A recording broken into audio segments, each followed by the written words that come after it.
Voilà les amis, j'ai terminé mon boulot. Regardez-moi ça. Je suis vraiment content de mon travail. Alors, vous aussi, vous pouvez le faire chez vous. Oui, oui, toi. Tu peux le faire chez toi. C'est pas compliqué. Vraiment. Tu sais mélanger des ingrédients, respecter les doses. Tu sais mettre tout ça dans un seau, rajouter le colorant, etc. Bien malaxer. Au malaxeur, c'est beaucoup mieux. Et vraiment, vous vous fatiguez vraiment moins. Moi, avant, je faisais tout la truelle. Maintenant, c'est le malaxeur, c'est une merveille. Rénov Attitude, c'est vraiment pour apprendre ensemble. Bien sûr, je fais des vidéos, mais ce n'est pas que pour moi mes vidéos, c'est pour vous. Je veux que vous appreniez à faire des belles choses. Des choses que vous vous dites oh, c'est trop compliqué, oh là, il faut faire venir un pro. Non, vraiment, vous êtes capable de le faire. Moi, il y a 10 ans en arrière, je ne connaissais rien dans le bâtiment. J'avais juste un CAP en plomberie. Mais à chaque fois que j'allais sur des chantiers, je regardais les mecs faire du placo, etc. Et je me suis dit, vraiment, il faut que je le fasse. Et aujourd'hui, je suis capable de refaire un appartement de A à Z. Pourquoi? Parce que j'ai appris sur Internet, comme vous le faites actuellement. Moi, j'ai appris sur des vidéos et aussi, j'ai appris parce que je suis de nature très curieuse. J'ai voulu apprendre et aussi innover ce que je pouvais. Essayer d'améliorer aussi certaines choses. Par exemple, ici, la colle à carrelage que je mets ici, moi, je l'ai vue nulle part. Mais en fait, à force de poser du carrelage, je me rends compte que la colle à carrelage, elle est vraiment costaud. Sur 5 mm, moins d'un centimètre, elle est vraiment costaud. Donc voilà les amis, partagez-moi ça et puis courage à vous. Parce que moi, je vais en faire encore des vidéos. Oui, il n'y a pas de souci pour ça, je vais en faire des vidéos. Je veux partager un maximum. Allez. Bonjour à tous les amis. Donc, là, on commence par la couche d'accroche qui est très importante, surtout quand on fait de l'enduit sur un support fermé comme le placo. Quand on fait de la chaux, il y a plusieurs couches d'enduit. Donc la première, la plus importante, c'est la couche d'accroche. C'est celle qui va permettre à nos différents enduits de bien tenir sur le support. La couche d'accroche, c'est 1 pour 1. Donc 1 kg de chaux pour 1 kg de sable. Et vous pouvez aussi rajouter 1 kg de ciment blanc ou ciment gris, comme vous voulez. Mais ça s'appelle un enduit bâtard. Moi ici, je veux éviter d'utiliser le ciment. Je veux vraiment faire un mur entre guillemets naturel. Je veux 1 kg de chaux pour 1 kg de sable. Vous pouvez l'étaler, soit vous le faites un peu liquide et vous l'étalez avec un balai, une brosse. Moi ici, j'ai décidé de le faire un peu plus dur et de le fixer avec la truelle, tout simplement, et de bien venir aux endroits où il y a des trous. Le but ici, c'est de vraiment faire une bonne couche d'accroche et on laisse sécher minimum 8 heures, voire plus, pour que vraiment, quand on revienne dessus, ça soit costaud. On aura juste à gratter et là, on pourra faire ou le premier enduit, le deuxième ou le troisième. Quand on fait de la chaux, il y a minimum 2 couches. Donc la première, c'est le gobetti, le giclage ou le mouchetis. C'est la phase qui va servir à accrocher les autres enduits. C'est la plus importante. Si le support que vous avez n'est pas stable, le gobetti ne sera pas stable. Et du coup, les autres enduits que vous allez faire ne vont pas tenir dans le temps. Donc, c'est la phase la plus importante. Ensuite, vous avez le corps d'enduit. Donc, le deuxième enduit sur 5 mm à 1 cm. pas plus. Et ensuite, vous avez le troisième enduit. On appelle ça l'enduit de finition. Ici, je ne vais faire que 2 enduits. Mais on peut très bien faire 3 enduits. Et jamais dépasser 1 cm par enduit. C'est-à-dire que là, j'aurai 5 mm, admettons, de gobetti, couche d'accroche. Je vais avoir 5 mm de deuxième enduit. Et ensuite, l'enduit de finition, on va dire, j'y mets 1 cm. Donc, on aura ici un mur qui fait 2 cm.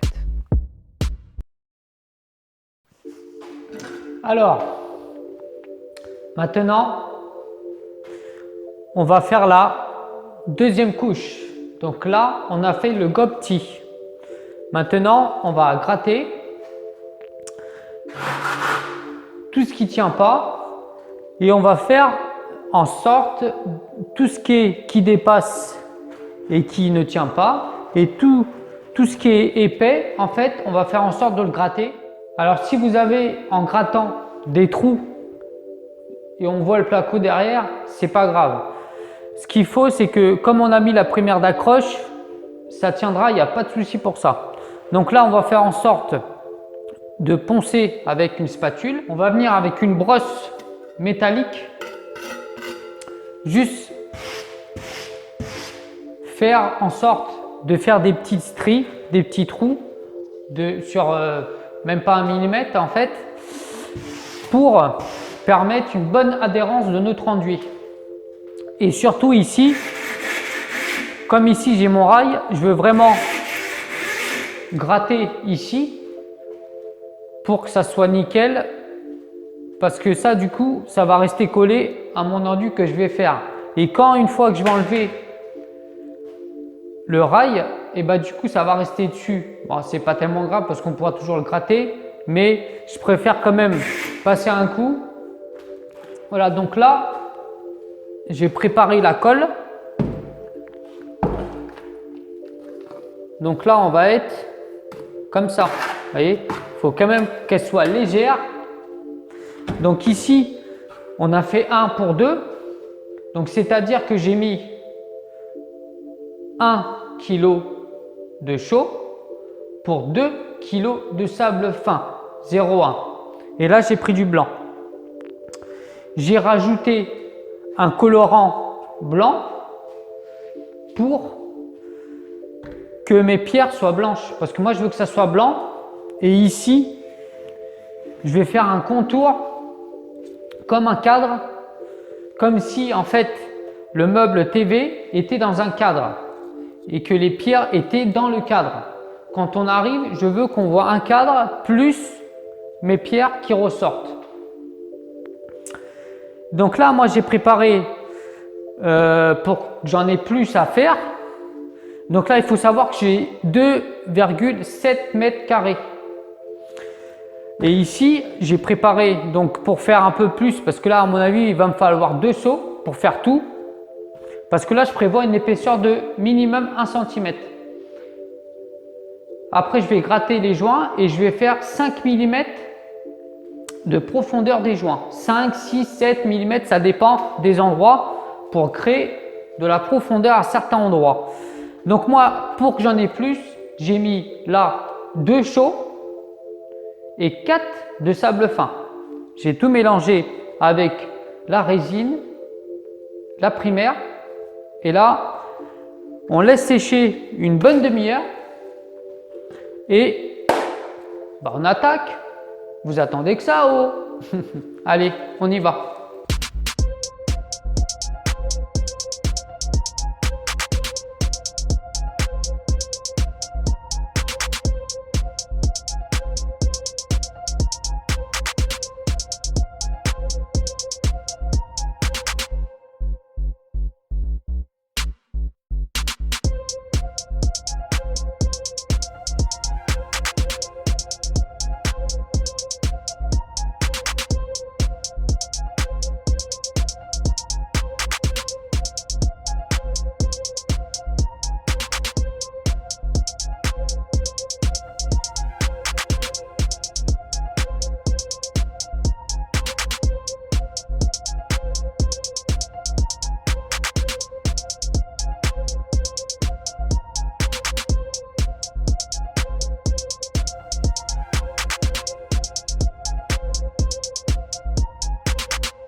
Alors voilà, j'ai fait ma couche d'enduit. Donc, c'était juste pour vous montrer que on voit bien que c'est pas égal en fait. Parce que comme ça va être un mur en pierre, il va falloir créer des zones où il y a plus d'enduit que d'autres. Si on se met un peu comme ça, on voit qu'ici, il y en a plus qu'ici. Que ici, il y en a un peu plus que ici. Enfin, il faut créer des reliefs. Là, ça se voit pas forcément. Voilà, on va le plus le voir ici. Voilà. On va se mettre comme ça.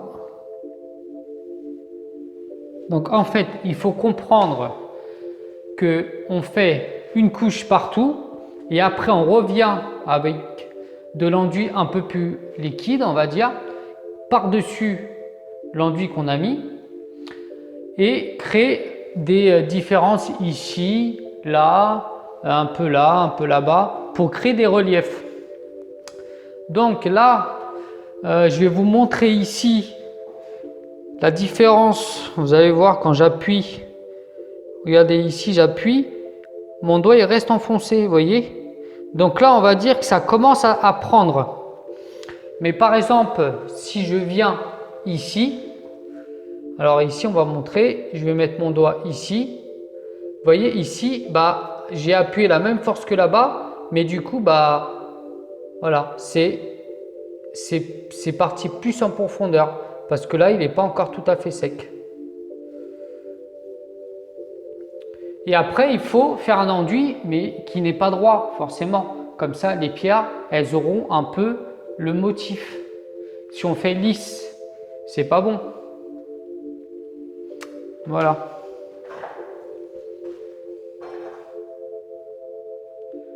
Voilà, donc là, j'ai laissé sécher 3 heures. Et ça me semble, ça commence à prendre en fait. Ça me semble bon. Alors, comment on va faire les formes de pierre, puisque nous, c'est un mur en pierre, c'est pas de la brique. Donc, on va prendre en fait des pierres qu'on va récupérer un peu partout. Ça, c'est un galet. Ça aussi, j'aime bien là, cette forme-là, ici. Et en fait, là, je vais mettre un petit coup d'eau un peu partout. Et ensuite, pour faciliter l'empreinte en fait, et après, et ensuite, donc là, on s'en fout des couleurs. Ce qu'on veut, nous, c'est la forme. Par exemple, moi, j'aime bien ça. Vous voyez, cette forme-là. Ici, sur celle-là, j'aime bien ça, ce petit creux ici. J'aime bien. Et puis ce côté-là aussi, qui est très beau. Donc, en fait, je vais humidifier tout ça. Et après, je vais venir avec la pierre, ici, voilà. Ici, on appuie. Et là, on voit qu'on a la forme. Après, ici, je peux admettons, le prendre de ce côté-là. Et on a une forme. Je ne sais pas si on le voit très bien. Ici, si j'appuie, eh ben, on a une forme. Si je la mets comme ça, c'est pareil. Admettons que je veux cette forme-là, ici, là. Hop, je vais venir ici, appuyer un petit peu, et voilà, on a la forme. Et on va laisser comme ça. Vous pouvez prendre, ça c'est une brosse à dents. Donc une brosse à dents, en fait, ça va faire un petit effet comme ça, un peu brosse, que vous pouvez faire un peu partout. Toujours essayer d'imiter la pierre naturelle, hein, pour que ça soit le plus réaliste possible. Là, ça, vous pouvez prendre ça aussi. Donc ça, hop, vous le passez comme ça. Et là, vous voyez, hop. Après, il ne faut pas le faire partout. Mais là, moi, j'aime bien cet effet-là. Un peu avec des petits trous, comme les vraies pierres, quoi. Après ça, vous prenez un récipient avec de l'eau et puis à chaque fois, on le nettoie. Comme ça reste propre. Une brosse aussi, une petite brosse métallique. Et ça, par contre, on peut faire comme ça. Plein de petits points comme ça. Et ça, c'est magnifique. Une fois sec sur les pierres, c'est magnifique.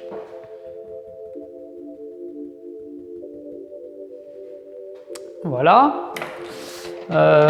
Qu'est-ce qu'on peut prendre? Après, vous pouvez prendre ce que vous voulez. Moi, je fais même avec un pinceau. Hop, admettons ici, je passe ici. Et là, je crée un trou avec un relief. J'enlève un peu de matière. Mais c'est pas grave parce qu'à la fin, bah, on va voir que la pierre, il y a un trou comme ça dedans. Et c'est pas moche, quoi. Voilà, vous faites comme vous le sentez, mais surtout, prenez exemple sur des vraies pierres. Après, bien sûr, il faut des côtés lisses, des côtés plats, des côtés un peu avec des trous, des côtés rugueux. Voilà, bon. Après, c'est votre style. Si vous aimez comme ça, bah, vous faites comme ça. Du moment que ça vous plaît, voilà, et puis bah voilà.